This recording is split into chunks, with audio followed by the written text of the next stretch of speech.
Upon a time, in the heart of Nigeria capital Abuja, lived a woman named Charma. She was everything that society considered beautiful, tall, with radiant skin, captivating eyes, and an elegant grace that made heads turn whenever she walked into a room. But beyond her physical beauty was a soul tarnished by cruelty and pride. Charma's life had changed dramatically when she married Kola, a wealthy, kind-hearted man who was a renowned international pilot. The moment they tied the knot, her life transformed from that of a poor village girl to a woman living in opulence. But unfortunately, the very thing that should have elevated her, money, turned her into a woman who saw herself as superior to everyone around her. Kola was everything Choma could have dreamed of: handsome, successful, and deeply in love with her. He adored her and he did everything to spoil her. He brought her gifts, took her on luxurious vacations, and showered her with praise. But despite all the affection and luxury, Choma never truly reciprocated. She was cold, dismissive, and entitled. The kindness Kola offered her was never enough to warm the coldness of her heart. Though Choma was a businesswoman, she ran her successful wig-making company with an iron fist. She didn't just treat her staff poorly, she mistreated them. Those who worked for her often described her as unapproachable and mean-spirited. She had no regard for their well-being and never hesitated to scold them in front of others. The staff lived in constant fear of losing their jobs, and no matter how hard they worked, they were never good enough for Choma. To her, they were nothing more than disposal assets, serving only to enhance her already flourishing business. Her treatment of people extended beyond her employees. At home, Choma's actions were nothing short of domineering. She always felt the need to belittle those around her. Among those she treated worse was Ada, her maid, who had been living with them ever since she was orphaned at a young age. Ada was a gentle soul, kind-hearted, and always willing to help. Despite her kindness, Choma made Ada's life miserable. She would force her to work long hours, often in cruel conditions, and provide her with little food, nothing more than leftovers and scraps. Ada never complained, though. She had no family, no place to go, and she was grateful to have a roof over her head, even if it was a roof that felt more like a prison. Kola noticed the way his wife treated Ada.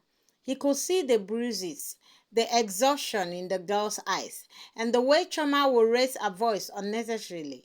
But despite everything, Kola remained patient, hoping that his wife would change. He often spoke to Choma, begging her to show Ada more compassion.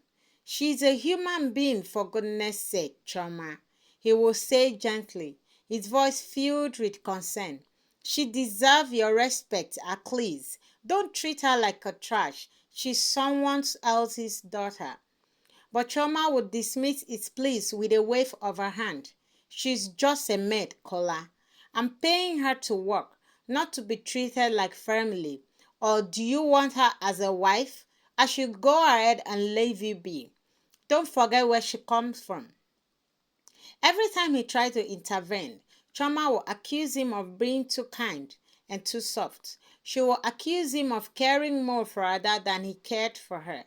And as much as Kola wanted to argue, he would remain quiet, giving her the space she needed, even though it hurt him deeply to see how she treated people. The tension in the house grew unbearable. Kola would leave for work as a pilot, flying all over the world, and Choma would be left at home with Ada, continuing a cruel treatment. Yet, something in Kola's heart continued to ache for Ada. He saw the girl's quiet suffering, and despite Choma's bitterness, he couldn't help but feel a deep sense of protectiveness for her. One fateful evening, everything changed. It had been a long day, and Kola had returned from a grueling international flight. As he drove up the long drive away of their passion, he noticed something strange in the mansion. There, in the darkness, sitting huddled in a corner near the back door of the house, was Ada. Her clothes were wet, and her face was streaked with tears. It was raining heavily, and the cold wind blew fiercely. Kola rushed out of the car and ran to her. Ada, what are you doing out here?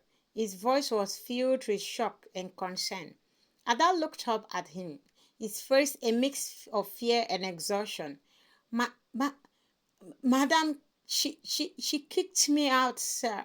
I have nowhere to go, she whispered, her voice trembling. She said I was no good, that I wasn't worth anything. And it's like you have something for me. I don't even understand what she meant, sir. Kola's heart sank. He had heard rumors, he had suspected, but he never imagined it would come to this. Come inside, Ada. We will sort this out, he said, his voice gentle with firm. But Ada shook her head. No, sir. I can't go back in there. At least I want my life. Please don't make me. Without thinking twice, Kola thought and took Ada's hand and led her to a nearby hotel. His heart was torn between his loyalty to his wife and his growing sympathy for the orphaned girl, who had suffered at the hands of his own wife. The guilt weighed heavily on him, but he couldn't bring himself to turn Ada away. At the hotel, Kola sat by Ada's side, quietly comforting her. He had always been kind to her, but that night, something deep within him shifted. He looked at Ada, really looked at her, and for the first time, he saw more than just the maid in his house. He saw a young woman, fragile, vulnerable, and full of untapped beauty. In the quiet of the hotel room, their vulnerability collided. Ada, seeking comfort, and Kola, desperate for warmth and affection, gave in to a moment of weakness. The kiss they shared was a quiet storm, gentle at first, but then filled with an overwhelming hunger that neither of them could deny. They made love that night, and it was the beautiful beginning of a secret that neither could undo. Kola's feelings for Ada grew deeper with each passing day. Despite his growing guilt over betraying his wife, Charma's behavior made it increasingly difficult to ignore his bond with Ada. And when Ada discovered that she was pregnant, Kola knew that he couldn't turn his back on her. Charma, on the other hand, had no idea what was happening. Her life remained focused on maintaining her appearance, her business, and her toxic disdain for everyone around her. But when Kola returned home one evening, his face pale and troubled, she immediately knew something was wrong. You look different, she said, her voice cold. What's going on with you? Kola looked at his wife with a deep sadness in his eyes. I'm not the man you want me to be anymore, Charma, he whispered. I've made a mistake, and I think I've fallen in love with Ada. Charma's face twisted in anger. You what? You've gone mad, Kola. You are leaving me for that girl, rat? That rat, that death of a girl, that tramp, the maid, the orphan? Kola looked at her, his heart heavy. I never wanted this, Charma, but you treated me like I didn't matter. You pushed me away for so long. Ada, she's different. She loves me. And I before he could finish, Charma screamed, No! You can't do this to me. I won't allow it. The battle that followed was nothing short of catastrophic. Charma was enraged, and the war between her and Ada became the talk of the town. The final blow came when Kola's mother and sister, who had been waiting for years for their son to have children, intervened. They had never approved of Charma, and her inability to give Kola a child only added fuel to the fire. In their eyes, that was the answer to their prayers. Charma, now pushed out of the home she had once ruled, had nowhere to go. Kola had made his decision, and Ada, despite everything, was the woman he loved.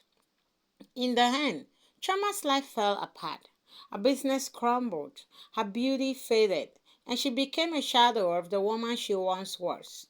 The very thing she had whispered and worshipped, money, no longer held any power over her.